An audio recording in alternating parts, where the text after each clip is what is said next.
Hi hello welcome to post 360. నేను మీ మురళీ రాపల్లి. నాలాగే మీలో చాలా మందికి అర్థం కాని విషయం ఏంటంటే అసలు ఆ ఇండియాకి పాకిస్తాన్‌కి మధ్య యుద్ధం ఎందుకు ఆగిపోయింది? ఆ యుద్ధం ఆగిపోవడానికి గల కారణాలేంటి? వీరోచితంగా ఎరగబడి పాకిస్తాన్‌ని పొడి చేస్తాం, పీకేస్తాం అని మాట్లాడినటువంటి అమిత్ షాలు, రాజ్నాథ్ సింగ్‌లు, మోడీలు ఇప్పుడు ఎందుకు నోరు మెదపటం లేదు? 140 కోట్ల మంది దేశం మొత్తం ముక్త ఖండంతో మోడీ వెంటే ఉన్నాం. యుద్ధానికి వెళ్ళిపోండి, పాకిస్తాన్ని జయించుకురండి, ఎన్ని కష్టాలైనా పడటానికి మేము సిద్ధంగా ఉన్నామని చెప్పినా కూడా వీరికి చేత కాలేదు. ఎందుకు? పాకిస్తాన్ ప్రధాని అయితే వీరోచితంగా ఇండియా పైన మనం గెలిచాం, మన దాటికి ఇండియా ఓడిపోయింది, ఇట్స్ ఎ గ్రేట్ విక్టరీ అంటూ ఆయన చెప్తూ ఉన్నారు.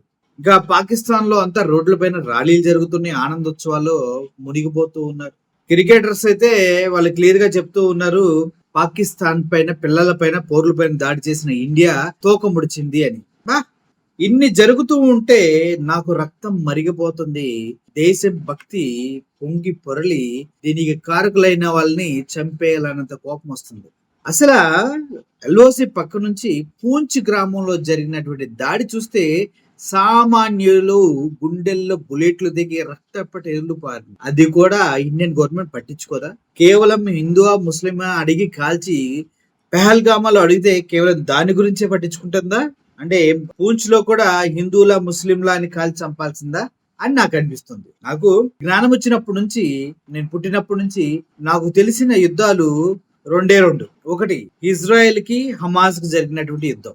ఇజ్రాయేల్ పౌరుల పైన బాంబు దాడి చేసి, ఆకస్మికంగా బాంబు దాడి చేసి కొంతమందిని చంపేశారు. అప్పుడు ఇజ్రాయేలు యుద్ధం ప్రకటించి ప్రతి ఒక్క హమాస్ తీవ్రవాదిని వేరి వేయటంలో గాజా అనే ఒక ప్రాంతాన్ని నేలమట్టం చేసి బొక్కల్లో బొరియల్లో దాక్కున్న కుక్కల్లాంటి హమాజ్ ని అంతమొందించింది. ఎంత స్ట్రాటజిక్ గా యుద్ధం చేసింది! చిన్న కంటే ఇజ్రాయెల్ ఇంత ఉంటది, ఇంతే ఉంటది ఇజ్రాయెల్. పౌరుషానికి తల్లి. ఒక్క పౌరుడి పైన బాంబేస్తావరా అంటూ హమాస్ మొత్తాన్ని లేకుండా చేసేసింది. పేజర్లు వాడుతున్నారు, పేజర్ లో బొమ్మలు పెట్టి పేల్చేసింది, వాకిటాకీలో బొమ్మలు పెట్టి పేల్చింది. ఇజ్రాయెల్ ప్రెసిడెంట్ బెంజమిన్ నెతన్యాహు తిరిపోయి యుద్ధం చేశాడు, నేలమట్టం చేశాడు. హమాస్ తీవ్రవాదుల కోసం ఎవడైతే తోడుగా ఉన్నారో, ఇళ్లల్లో చాలా ప్రదేశాల్లో స్వరంగ మార్గాలు తవ్వుకుంటూ వస్తూ వాటిల్లోనే బ్రతుకుతున్నారు, వాళ్ళందరిపైన దాడి చేసి ఏరి చంపేశాడు. అది గ్రేట్ యుద్ధం అనిపించింది నాకు. బెంజమిన్ నెతన్యాహుది సూపర్ యుద్ధం అనిపించింది. తర్వాత రష్యా యుక్రెయిన్ యుద్ధం. పెళ్ళాడాడు జెలెన్స్కీ, బొడ్డాడు, నిండా 40 సంవత్సరాలు కూడా లేవు జెలెన్స్కీ రష్యా ప్రధానమంత్రి పుతిన్ ని ఎదిరించాడు. పుతిన్ అంటేనే కొన్ని దేశాలు వణికిపోతాయి. ఇక్కడేమున్నా ఇంత దేశం, ఇంత దేశం పుతిన్ ని ఎదిరించింది. బాంబులతో దాడులు చేస్తుంటే పౌరులు రక్తాలతో మునిగిపోయి చచ్చిపోతూ ఉన్నా కూడా ఎక్కడి నుంచి తెచ్చుకుందో, ఎలా తెచ్చుకుందో, డబ్బులు తెచ్చుకుంది, ఆయుధాలు తెచ్చుకుంది, యుద్ధం 3వ సంవత్సరం కంటిన్యూ చేస్తుంది. ఇదే జెలెన్స్కీని ట్రంప్ ప్రధాని అయిన తర్వాత అమెరికాకి పిలిపించి శాంతి చర్చలని చెప్పేసి, ఏ అయితే ఉక్రెయిన్ లో ఉన్నటువంటి మినరల్స్, గనులు రష్యాకి ఇచ్చే యుద్ధం ఆగిపోయిద్దని చెప్తే ట్రంప్ మొహాన బూట్ కాల్తో తన్నినట్టు తన్ని పొర పుల్కా అని మీటింగ్ లోంచి వెళ్ళిపోయాడు. డేరింగ్ ఇన్ డాషింగ్ గట్స్ ఉన్న ఫెలో జెలెన్స్కీ. ట్రంప్ నే ఈకలాగా తీసి పక్కన పండుకాడు. నువ్వేంద్ర నా దేశంలో ఉన్న వనరుల్ని వాడవాడికో ఫోన్ కేసుగా గొట్ట పుతిన్ గడికి రాసిమ్మంటావు, నువ్వేంట్రా పెదని. అప్పటికి ట్రంప్ చెప్తున్నాడు, నువ్వు ఇప్పుడు డిమాండ్ చేసే సిచ్యువేషన్ లో లేవు, మీకు నేను చాలా హెల్ప్ చేశాను, నేను చెప్పింది నువ్వు విను, నీకు అసలు నువ్వు ప్రపంచ యుద్ధానికి నెలకొల్పడానికి ట్రై చేస్తున్నావు, ఎన్ని చెప్పినా కూడా పోరా పుష్క్యం అని వదిలేసి వెళ్ళిపోయాడు. అది మగతనం అంటే. ఈ 2 యుద్ధాలు చూసి నేను ఇండియా పాకిస్తాన్ యుద్ధం స్టార్ట్ అయినప్పుడు మోడీ 56 ఇంచుల ఛాతి కలిగినటువంటి మోడీ ఆపరేషన్ సింధూర్ అని ఇంత పెద్ద పేరు పెట్టి అట్లీస్ట్ పాక్బైడ్ కాశ్మీర్ ని స్వాధీనం చేసుకుంటారు చాలు, పాకిస్తాన్ వరకు అవసరం లేదు అనుకున్నా. ఏమి లేదు, అంత డొల్లా చెప్తారు కదా, డొల్లా ఏం లేదు లోపల, పైకి మాత్రం అబ్బా. ప్రపంచంలో అంత వీరులు లేరన్నట్టుగా ప్రగల్భాలు ఎన్ని చెప్తారు. ఎన్ని జరుగుతూ ఉన్నాయి కదా. కొంతమంది ఇచ్చిన స్టేట్మెంట్ తెలుసా? ఇజ్రాయెల్ ఆర్మీ చీఫ్ ఏమన్నాడు తెలుసా? క్షమిస్తారా హమాజ్ అంటే ఆయన పేరు కోహవి. ఏమన్నాడు తెలుసా? క్షమించే బాధ్యత నాది కాదు, అది దేవుడి బాధ్యత. ఆ దేవుడికి చంపినోడికి మీటింగ్ అరేంజ్ చేయడమే నా బాధ్యత. అంటే ఏంటో తెలుసా? నా కొడుకుల్ని వెంటాడి వెంటాడి చంపేస్తాం, పైకి వెళ్ళిన తర్వాత దేవుడు క్షమిస్తాడు వాళ్ళని, నేనైతే క్షమించను, నా duty is to take revenge అని చెప్పాడు. మనం ఏం చేసాం? ఇది అడిగితే ఆ బత్తాయిల గాలికి కింద నుంచి పైదాకా దేశభక్తి ఏందిరా? యుద్ధానికి ఎవడెళ్ళమన్నాడు? అసలు యుద్ధానికి ఎవడెళ్ళమన్నాడు? తోక ముడిచి ఎవడానికి రమ్మంటున్నాడు?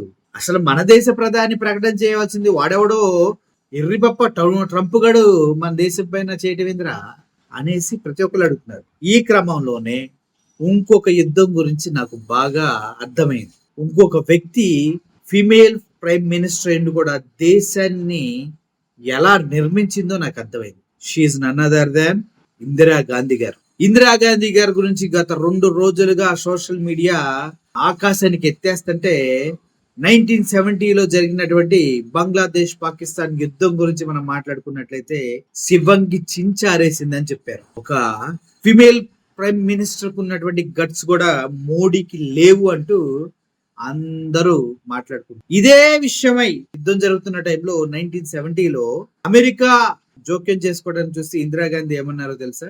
ఇది నా దేశం, నా దేశం పౌరుల గురించి, నా దేశం గురించి నాకు పూర్తి అవగాహన ఉంది, వారికి సంబంధించిన నిర్ణయాలు మేము తీసుకుంటాం. As a prime minister I have all rights to do what ever I want.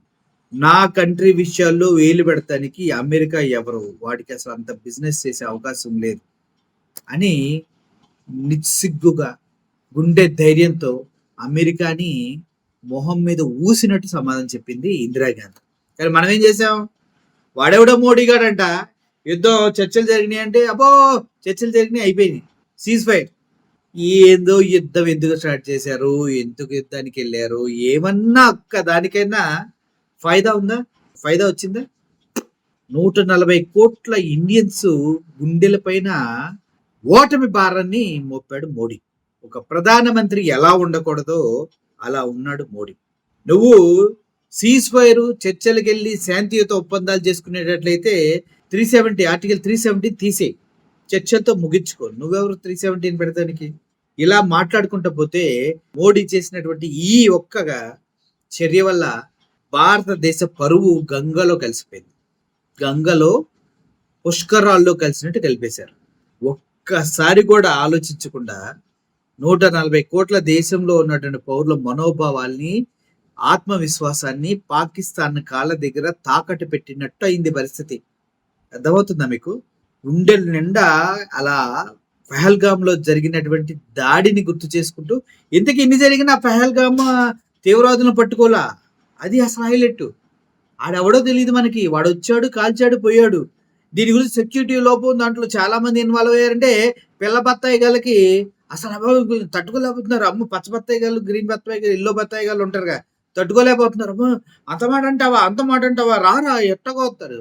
మరి అంత వచ్చేదానికి ఇండియా ఎందుకు, ఇండియా ఇంటెలిజెన్స్ ఎందుకు, ఇండియా సెక్యూరిటీ ఎందుకు? ఎవడబడితే వాడు వచ్చి వెళ్ళొచ్చు, కాల్చుకొని వెళ్ళొచ్చు కదా మరి. సో జెలెన్స్కీ బొడ్డోడుకున్న దమ్ము లేదు, ఇజ్రాయెల్ ప్రధానమంత్రికి ఉన్న కమిట్మెంటు లేదు, ఇందిరాగాంధీకి ఉన్నటువంటి తెగింపు లేదు. మరి మోడీ గారికి ఏముంది అంటే మతతత్వ రాజకీయాలు చేయటం ఉంది. ఇప్పుడు జరిగిన ఈ యుద్ధాన్ని ఓటు బ్యాంక్ గా మలుచుకోవడానికి బీహార్ ఎలక్షన్స్ ని వాడుకోవాలన్నదే ఆయన లక్ష్యంగా ఉంది అనేది వార్తలు. మహానుభావుడు అయ్యా నువ్వు. మా పరువు పాకిస్తాన్ పౌరుల కాళ్ళ కింద తాకట్టు పెట్టచ్చు. మన ఇండియాలో కేవలం జెండాల కింద పెట్టి తొక్కాం, పాకిస్తాన్ వాళ్ళు జెండాల కిందేసి తొక్కాం. అదే ఒక సాడిస్టిక్ ఆనందం.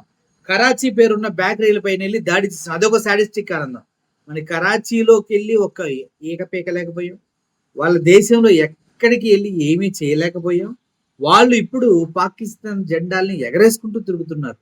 ఇండియా జెండాలను తొక్కుతారు 2 రోజుల్లో నాకు తెలిసి. అక్కడ కూడా మనం చేసింది మనకి రివర్స్ అవుతుంది. చేతగాని ప్రభుత్వం అనిపించుకోవడానికి ఇంతకన్నా పెద్ద నిదర్శనాలు ఏం లేవు. లేడీ సింగం మనకు కావాల్సింది ఇందిరాగాంధీ లాంటి పవర్ఫుల్ లీడర్స్ మాత్రమే. పవర్ఫుల్ లీడర్స్ 93,000 పాకిస్తాన్ ఆర్మీని కూకటి వేళ్లతో సహా పీకేసి అప్పట్లోనే కాళ్ళ బేరాన్ని తెచ్చుకొని ముక్కు నేలకు రాసి అందరిని బట్టలిప్పేసి రోడ్డు మీద నిలబెట్టిన ఇందిరాగాంధీ రియల్ లీడర్. మన బట్టలు పేసి పాకిస్తాన్ నోడి చేతిలో పెట్టినటువంటి Modi is not a leader. పిరికి వాళ్ళమ్మ. అర్థమవుతుంది కదా. ఒకవేళ ఇందుట్లో కూడా తప్పులు ఎంచేవాడన్నా కింద కామెంట్ పెడుతున్నాడు అనుకోండి, గో ఆన్ యువర్ సెల్ఫ్. సిగ్గు శరాలు లేవు. ఇప్పుడు కూడా వెనకేసుకు రాకంటారా. అక్కడ ఊసే ఊపులే ఇక్కడ కూడా వస్తారు. సోషల్ మీడియా చూడలేదే మీరు. సో ఇదనమాట మొత్తానికి. జెలెన్స్కీ మగాడు. ఇప్పుడు పుతిన్ జెలెన్స్కీ అడుక్కున్నాడు రా చర్చలు చేసుకుందామని. ఆడరా మగాడంటే. బెంజమిన్ నెతన్యాహు మగాడు. ఇందిరాగాంధీ ప్రపంచ దేశాల మొత్తం ఇండియా వైపు చూసేలాగా చివరికి పాకిస్తాన్ ప్రధానమంత్రికి గుండెల్లో నిద్రపోయి 93,000 మంది పాకిస్తాన్ సైనికులు చెరపట్టి రోడ్డు మీద నిలబెట్టి కాళ్ళు పట్టించుకుంది. అది ఇందిరాగాంధీ. మనం పుల్వామా దాడిలో జరిగిన వాళ్ళని పట్టుకోవడం మనకు చేత కాదు. ఇప్పుడు పహల్గామ్ లో జరిగిన దాడి వాళ్ళని పట్టుకోవడం మనకు చేత కాదు. కానీ మనం అబ్బో ఏమన్నా అంటే మాత్రం ఒక్కొక్కటి పొడుచుకొస్తుంది. సిగ్గు లేదురా మీ బతుకులకి. ఇంత సాఫ్ట్ గా తిడుతున్నాను అనుకోకుండా ఇలా తిడితే ఎక్కుతుంది చాలా మందికి. సో ఓవరాల్ గా పరిస్థితి అయితే దబ్బా. మీరు ఏమనుకున్నా అనుకోండి. Thank you for watching this video. Murali signing off. Thank you so much.